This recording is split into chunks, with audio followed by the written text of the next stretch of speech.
അസ്സലാമലൈക്കും. അപ്പൊ ഇന്ന് 4ാമത്തെ നോമ്പായിട്ടുണ്ട്, റംദാൻ 4 അങ്ങനെ നമ്മൾ ഇന്ന് എന്തൊക്കെ നമുക്ക് കിട്ടി, അതുപോലെ എന്തൊക്കെ നമ്മൾ കഴിച്ച് എന്നുള്ളതൊക്കെയാണ് പറയാൻ പോണത്.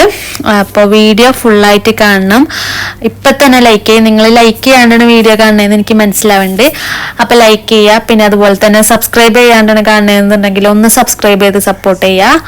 അപ്പോൾ നമ്മൾ ഷിക്കുവിന്റെ ഡ്യൂട്ടി കഴിഞ്ഞ് വന്ന് നേരെ നമ്മൾ ഒരു 5:30 ആയപ്പോൾ നമ്മൾ നേരെ ബ്രോസ്റ്റഡ് കിട്ടണ പള്ളിയിലോട്ട് വിട്ട് അങ്ങനെ നമ്മൾ ബ്രോസ്റ്റഡ് വാങ്ങി.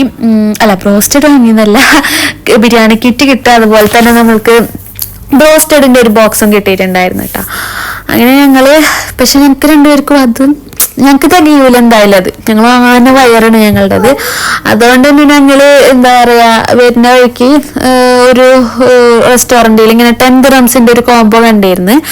അപ്പൊ ഷിക്ക് പോയി അത് നോക്കി. എന്നിട്ട് പിന്നെ ഞങ്ങളത് വാങ്ങി. അതിൽ വന്നിട്ട് ലബനപ്പ് ഉണ്ടായിരുന്നു, വെള്ളം ഉണ്ടായിരുന്നു, കട്ട് ഫ്രൂട്ട്സ്, പിന്നെ ബജ്ജി, അതുപോലെ തന്നെ ചിക്കൻ ദം ബിരിയാണി ഉണ്ടായിരുന്നു. അപ്പൊ ഞങ്ങളൊരു വലിയ താലൊക്കെ വെച്ചിട്ട് അതിലേക്ക് എല്ലാം കൂടി മിക്സ് ചെയ്ത് കഴിക്കാൻ വേണ്ടിയിട്ട്. അപ്പൊ ഫസ്റ്റ് തന്നെ ആ ബിരിയാണി ഞങ്ങൾ അതിലോട്ട് തട്ടി. അതിനുശേഷം പള്ളിയിൽ നിന്ന് ഇതുപോലെ കിട്ടിയിരുന്നു ലബനപ്പ്, വെള്ളം, അങ്ങനത്തെ ഫ്രൂട്ട്സ്. പള്ളിയിൽ നിന്ന് കിട്ടിയത് ഞങ്ങൾക്ക് ബീഫ് ബിരിയാണി ആയിരുന്നു. അപ്പൊ അതും ഞങ്ങൾ അതിലോട്ട് ഇട്ട്. എനിക്ക് ചിക്കൻ ബിരിയാണിയാണ് ഇഷ്ടം, ചിക്കുവിന് ബീഫ് ബിരിയാണി. പക്ഷെ 2 പ്ലേറ്റ് ആക്കി കഴിഞ്ഞാൽ കഴുകാൻ ബുദ്ധിമുട്ടല്ലേ, അതുകൊണ്ടാണ് ഒറ്റ പ്ലേറ്റിലാക്കിയത്. പിന്നെ ഞങ്ങൾ ഒരു പ്ലേറ്റിൽ ഉറങ്ങുന്ന ആൾക്കാരായതുകൊണ്ട് വിഷയമില്ല. അങ്ങനെ പിന്നെ ബ്രോസ്റ്റഡ് കിട്ടിയിരുന്നു. സെയിം മുൻപത്തെ വീഡിയോയിൽ കാണിച്ച പോലെ ആയ ബ്രോസ്റ്റഡിന്റെ ഒരു സംഭവം കിട്ടിയിട്ടുണ്ടായിരുന്നു. അങ്ങനെ ഞങ്ങൾ കഴിച്ചുകൊണ്ടിരിക്കുകയാണ്.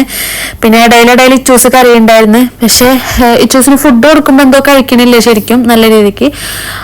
പക്ഷെ ഇച്ചൂസിന് ഇങ്ങനെ ശ്രദ്ധിച്ചിരിക്കുമ്പോഴേക്കും ചിലപ്പോൾ ഷിക്കുതിയിലുള്ള സംഭവങ്ങൾ ഫുള്ള് കാലിയാക്കും. ലാസ്റ്റ് ഞാൻ പട്ടിണിയാവും.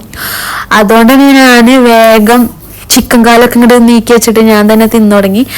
അതിനുശേഷം ഫുഡൊക്കെ കഴിച്ചതിന്, ബിരിയാണി ഒക്കെ കഴിച്ചതിന് ശേഷം ഞാൻ എന്താ ചെയ്തത്, നമ്മളെ കട്ട് ഫ്രൂട്ട്സ്, ഫ്രൂട്ട്സ് കുമ്മട്ടിങ് ആ സംഭവങ്ങളൊക്കെ കഴിച്ച് പിന്നെ ലബനപ്പ് കുടിച്ച്. ലബനപ്പ് എൻ്റെ ഒരു വീക്ക്നെസ് ആണ്. അതിൻ്റെ ഇടയിൽ അതൊക്കെ കഴിഞ്ഞതിന് ശേഷം ഞങ്ങൾ ചായ കുടിക്കാൻ വേണ്ടി പുറത്തേക്ക് പോയിട്ടുണ്ടായിരുന്നു. പിന്നെ അത് കഴിഞ്ഞ് വന്ന് കുറച്ച് എഡിറ്റ് ചെയ്യാനുണ്ടായിരുന്നു. അത് കഴിഞ്ഞിട്ട് ഒരു 3 മണിയൊക്കെ ആയപ്പോൾ ഞാൻ മാഗി ഇട്ടാക്കിയിട്ട് കഴിച്ചു. പിന്നെ അതിനോടൊപ്പം തന്നെ ജ്യൂസിന് വാങ്ങിയൊരു ജ്യൂസ് ഉണ്ടായിരുന്നു, അതും കുടിച്ച്. അപ്പൊ ഇന്ന് അത്രയേ ഉള്ളൂ. ടാറ്റാ.